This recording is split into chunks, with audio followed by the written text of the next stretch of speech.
Okay, hello everyone. My name is Laquan Williams. In today's video, I'm going to be doing my review for the most recent episode of The Flash. It's season 8, episode 9. The title is Phantoms.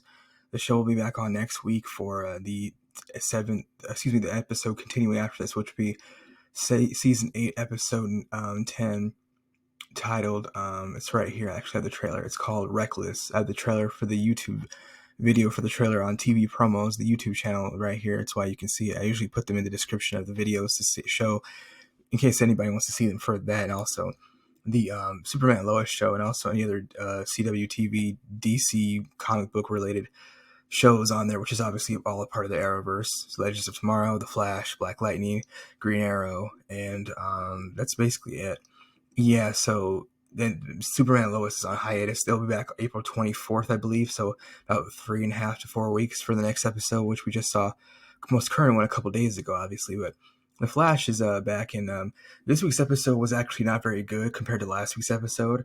The reason why is it just felt like I just felt like the acting and the serious overtone of the actual episode felt very forced and cringy and very corny and quite pathetic, and I was actually laughing and while I was watching it just this morning, actually, well, technically Thursday, Thursday morning, but the episode obviously aired on Wednesday because of the Flash, and also the Superman and Lois are used to be on Tuesdays, but now Superman and Lois is on Tuesdays. The Flash and Legends of Tomorrow are on Wednesdays, but obviously we have seen the Legends of Tomorrow. They have not actually given the show green light. Most of the CWTV network shows that are all based on DC comic book superheroes like the Flash and obviously Superman and Lois have all been given new seasons. So Superman and Lois has been renewed for a third season. The Flash has been renewed for a ninth and final season. Most of the other shows as well, Stargirl, Naomi, Batwoman.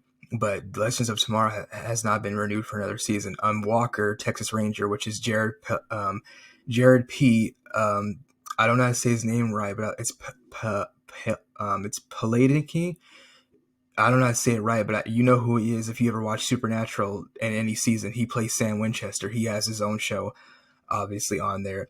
And he was originally a 1990s, early 2000s show with Chuck Norris. It's a remake, but it's cool that he's on it. I'm glad he's on it, and because obviously no more Supernatural, obviously after 13 seasons, but it had a great run. I watched every season. Had to go back and binge watch previous seasons, obviously, when I started watching during the fourth or fifth one to see where the show is at. But I've seen every season. But anyways, going back to the Flash, the reason why it wasn't very serious, obviously, is because Cecile and her powers that she keeps talking about, she knows how people are feeling and stuff because she's obviously a psychic, and obviously she understands everybody's mood. So if anybody's lying, she'll know because she can feel your energy and your anger, your emotions, and whatnot. The whole situation with Chuck was quite pathetic when she was doing that, just like always constantly saying, kind of walk Chuck through it like he was a little engine that could, like, don't give in to this phantom or this spirit that's trying to trick you, obviously, and trying to possess you and obviously drag you down to wherever we don't know.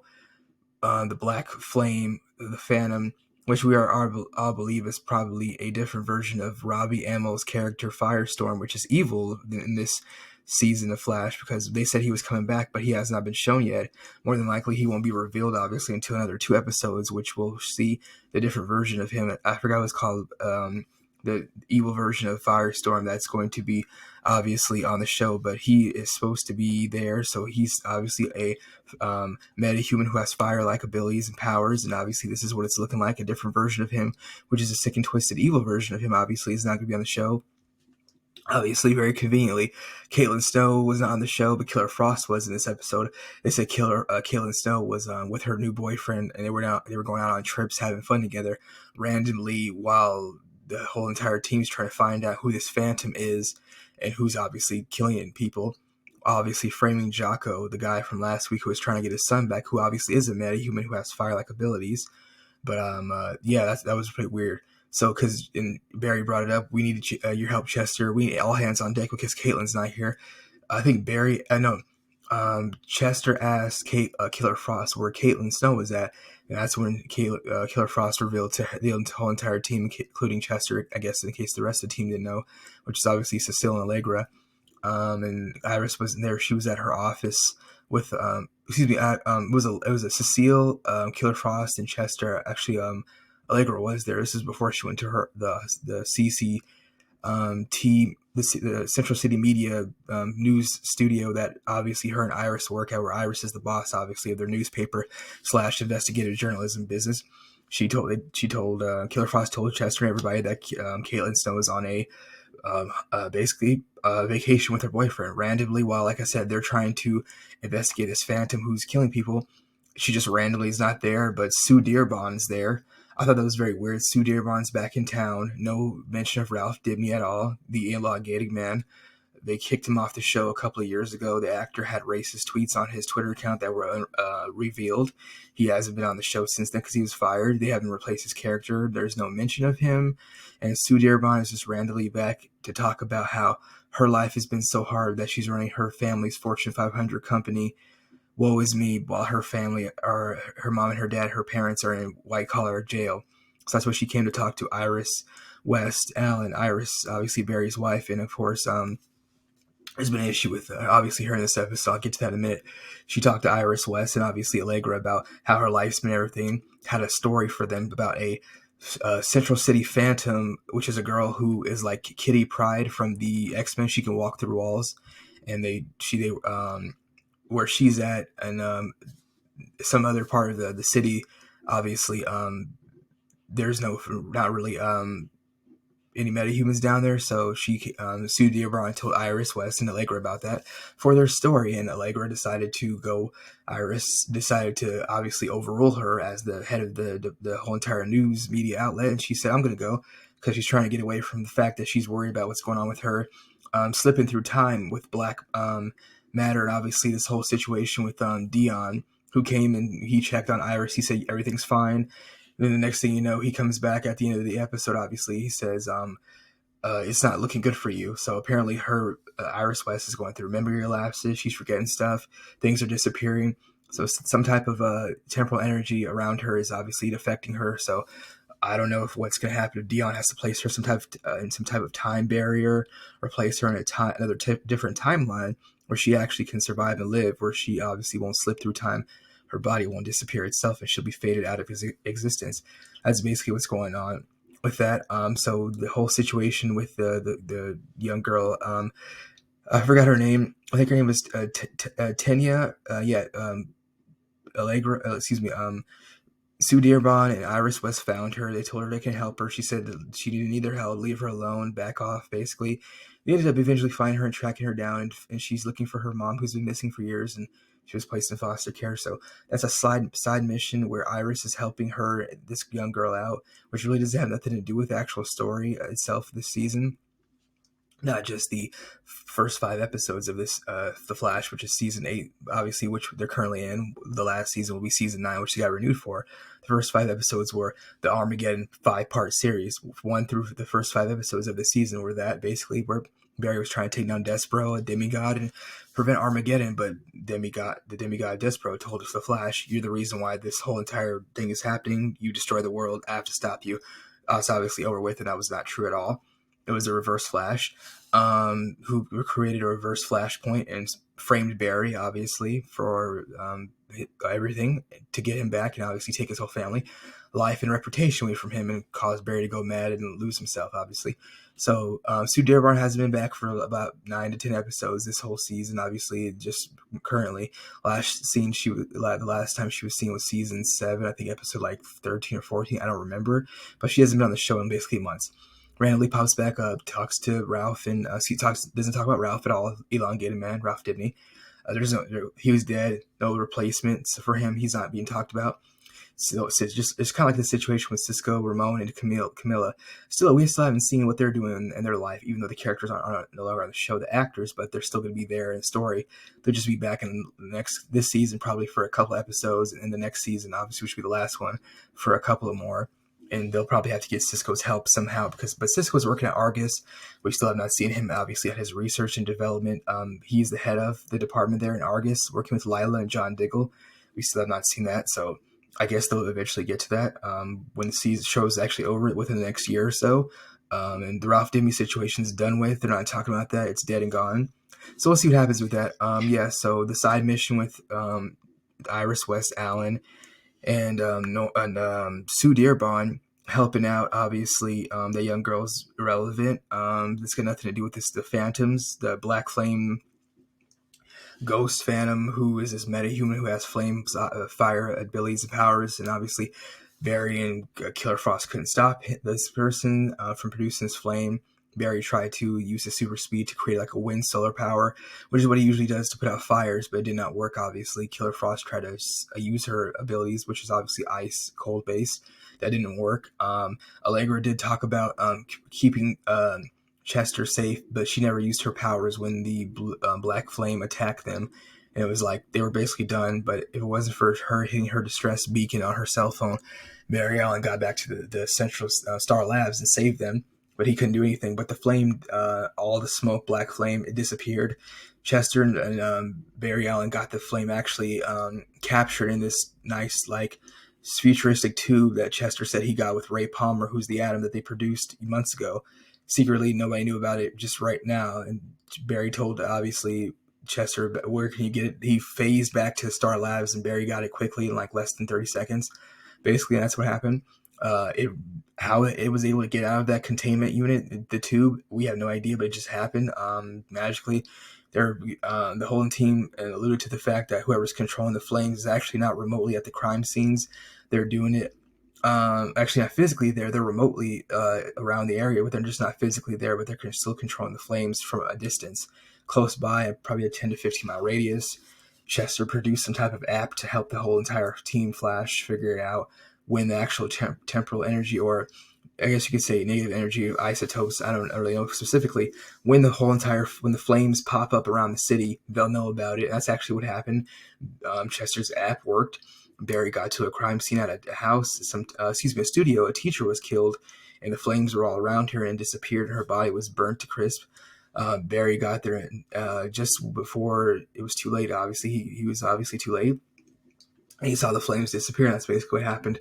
What led to Chester and him getting the smoke or the flame off the body and containing it in a tube, obviously, to keep it preserved so they can check it later, obviously, at Star Labs. That's basically what happened. Like I said, the whole situation with Cecile has been very annoying. Actually, I don't really like her character at all. Every 5 seconds, it's just I know how you're feeling. You need to tell us about what's going on and the guilt and whatnot. And she was like going into like a fake I guess you can say charlatan psychic kind of like not schism episode or spaz.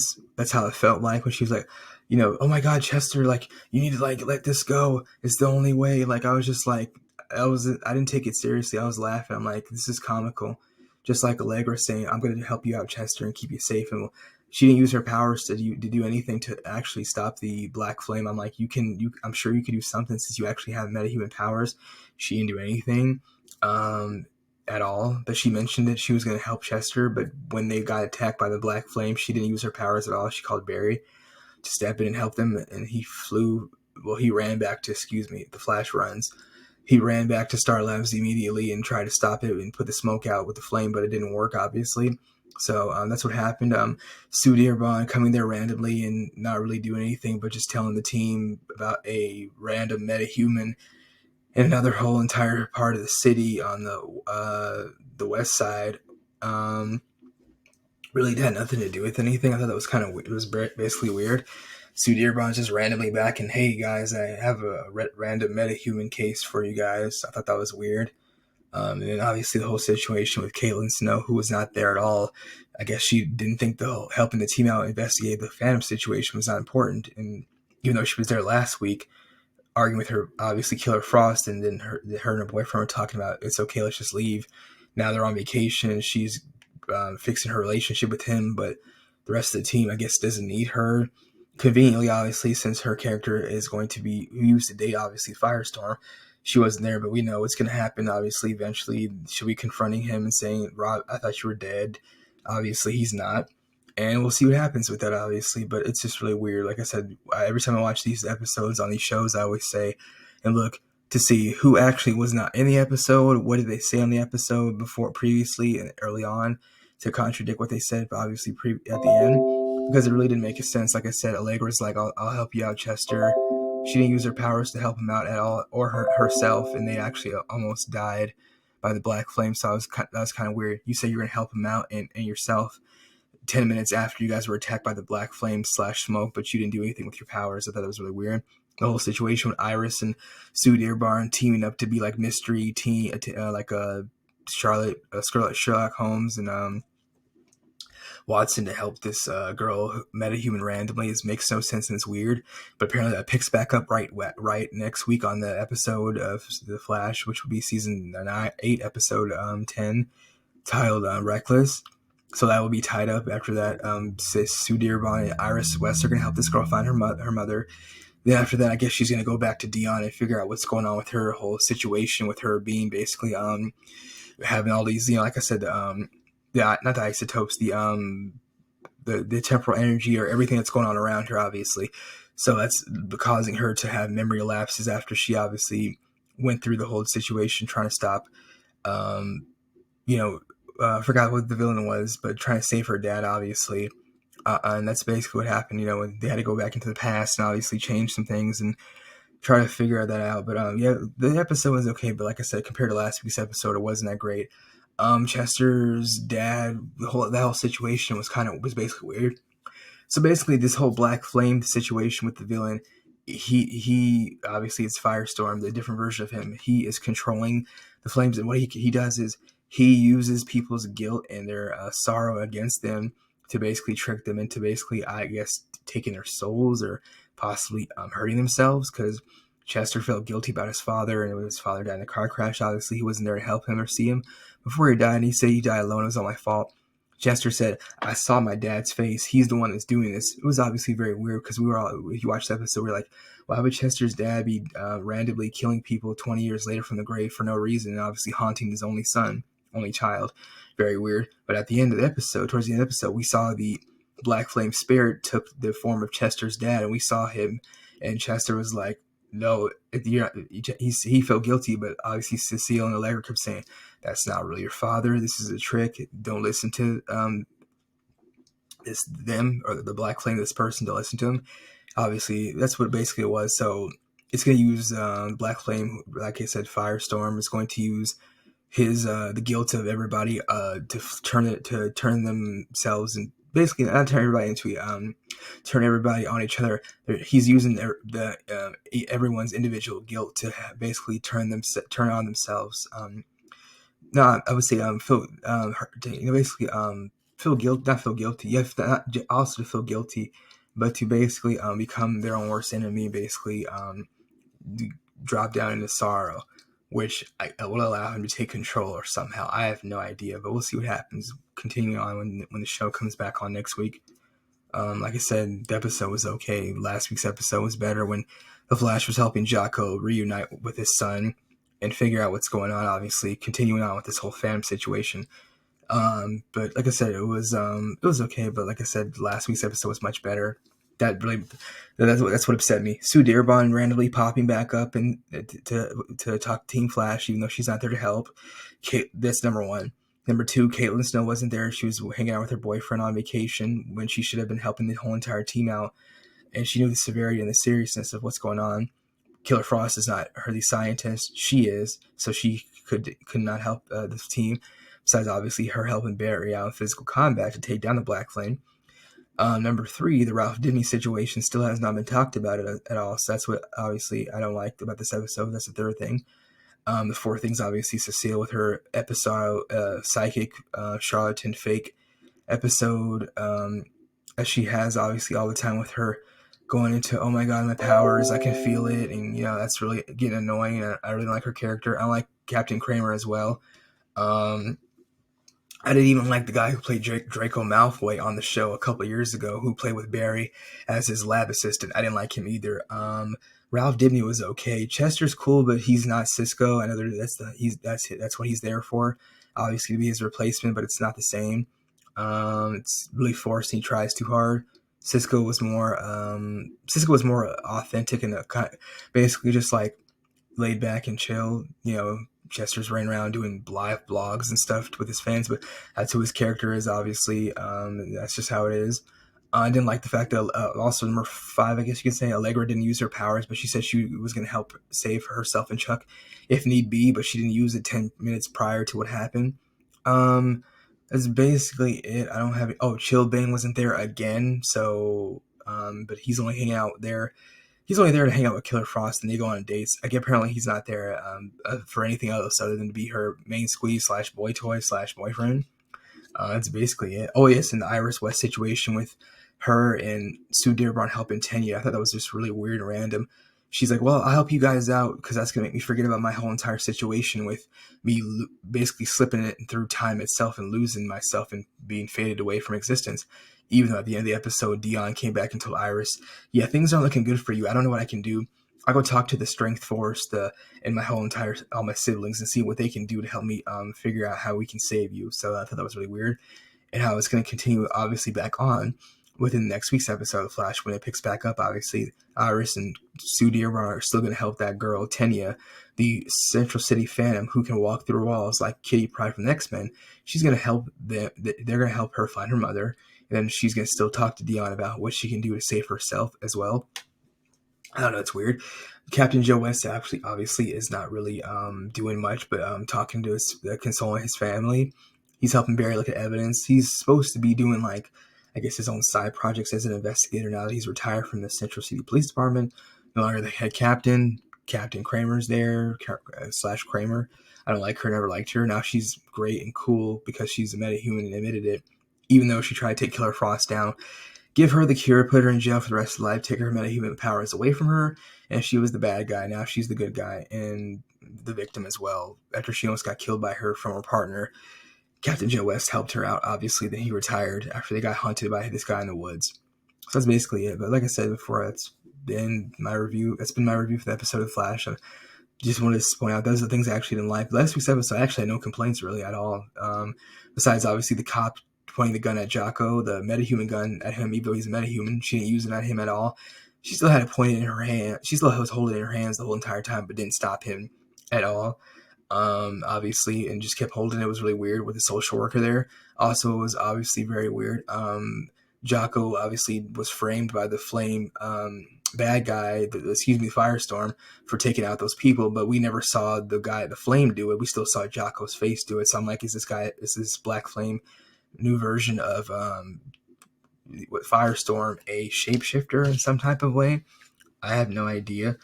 It's just really weird, but like I said, the show is still fun, but this episode was really weird, and I didn't like that. I'm hoping, obviously, like I said, next week, things will get better, and obviously, when the show ends, hopefully, things will wrap up, obviously, and basically,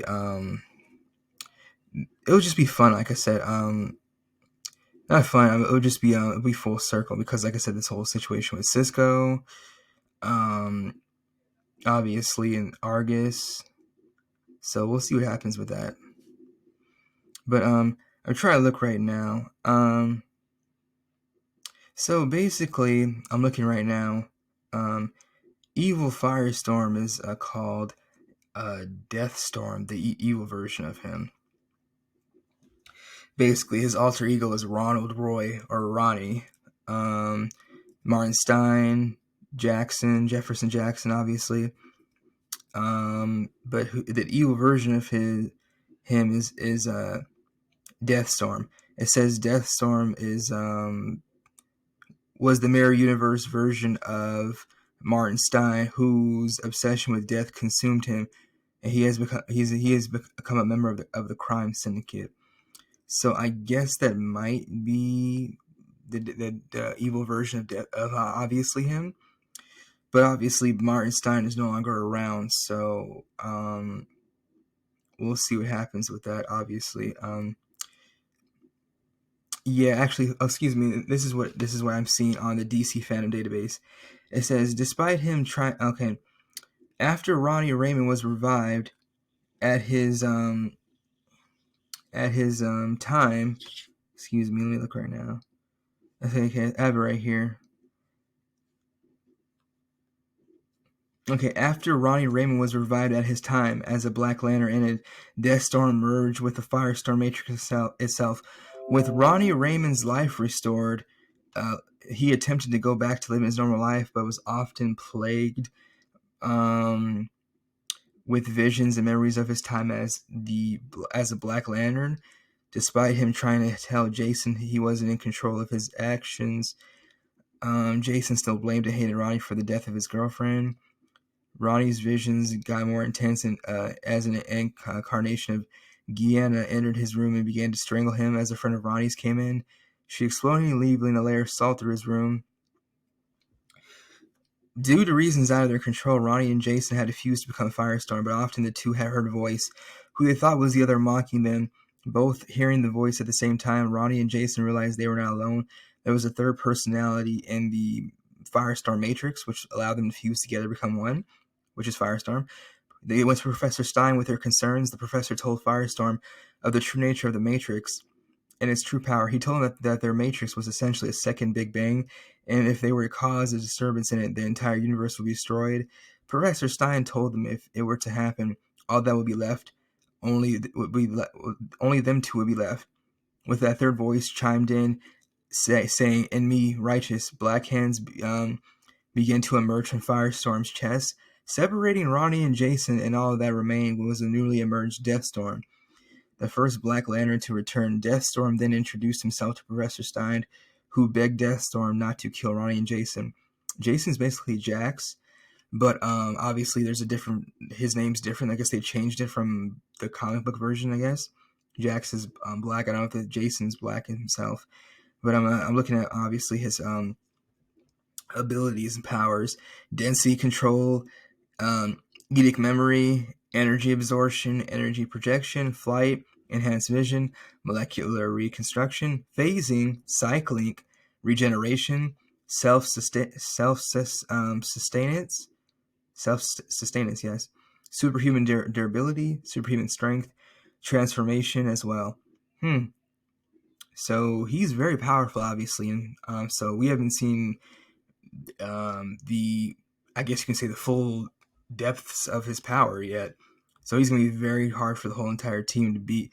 So I don't know who exactly they're going to ask for help, but it's very interesting. So the evil version of Firestorm is Deathstorm. This is what this character is going to be on the show. He's surrounded by black flame smoke and also blue flames as well. But I haven't seen any blue flames, but the black flames seem essential to what we see on the show. But he's obviously looking very scary. We'll see what he looks like on the show. But yes, Firestorm's evil version is going to be on the show called Deathstorm. I heard of the name a couple weeks ago. I just can't remember. That's why I looked it up right now on my phone. But that's basically what's going to happen with that. So Ronnie is back as a new version of himself, an evil version. This is an Earth 3. So obviously because time has been messed up on the Flash, and they keep going back and forth in time, not just the Flash himself, Barry Allen, but his kids. Obviously, Bart Allen and Nora Allen. So that's where things have gotten screwed up. So that's what's going to happen. Deathstorm is the new villain on the show. I don't know if he's going to be the only villain. Actually, you know what? Based off of what's happening, he'll probably be the only villain on the show before this whole season. Well, the rest of the season, first 5 episodes was obviously Despero for the Flash Armageddon. The last, obviously, 6-7 episodes is going to be all him because it just started last week. So they're going to keep continuing this, and I'm trying to talk him out of it. Even though this is not Ronnie, this is a different version of him, and much more sadistic and evil version of him called Deathstorm. That Firestorm, Deathstorm. I don't know if Professor Martin Stein or Jax is going to pop back up randomly, but more than likely it'll be Jax because Professor Martin Stein is dead. Legends of Tomorrow, they took his character off and he died. He's not going to be back at all, so we won't be seeing him. Jax can pop back up. I don't know what will happen, if there's going to be a different version of him from the future coming to help the team in some type of way. Besides, obviously, Professor Martin Stein, Caitlin Snow is the only one that can help him out with that. Obviously, she used to date Robbie, but he's obviously not the same person because this is a different version of him who's obviously evil, out to no good, and killing people, and obviously wants to take the whole entire Team Flash down. So that's basically it for my review for the Flash. We'll see what happens with Deathstorm and everything else ongoing on the show and whatnot for the next couple of weeks as it wraps up. Obviously, probably towards the end of April, another month from now, more than likely. Probably have a couple brief hiatuses, maybe one or two. I don't think two, possibly one. Two would be the most for the show in its 8th season. The show has been renewed for a 9th and final season of The Flash. It didn't say 9th and final, but there's not going to be a 10th season. They'll do one more season now. Basically, Flash has obviously been on for years now. 9th season, 140 episodes. I don't know how many it's been. It's been a lot, though, obviously. Overly syndicated. Once a show reaches 100 episodes, it's syndicated, so everything's great for the whole entire cast and crew to get paid, obviously, in residuals and royalty checks after the show is obviously no longer on the air as new episodes, but reruns. And obviously, people watching the show on other streaming platforms and services like the CW TV Network, HBO Max, Amazon Prime, and whatnot, and Hulu. Also Netflix, because The Flash is on Netflix. Not Hulu, though, but that's basically it. Again, for my video, thank you again for watching, and we'll see what happens next week when The Flash picks up for Season 8, Episode 10, and the episode right here is, I have the trailer pulled up. It's called Reckless, so that'll be next week's episode. Thank you again for watching my video. That's all I have to say about this, again, in regards to The Flash. Thank you, and goodbye.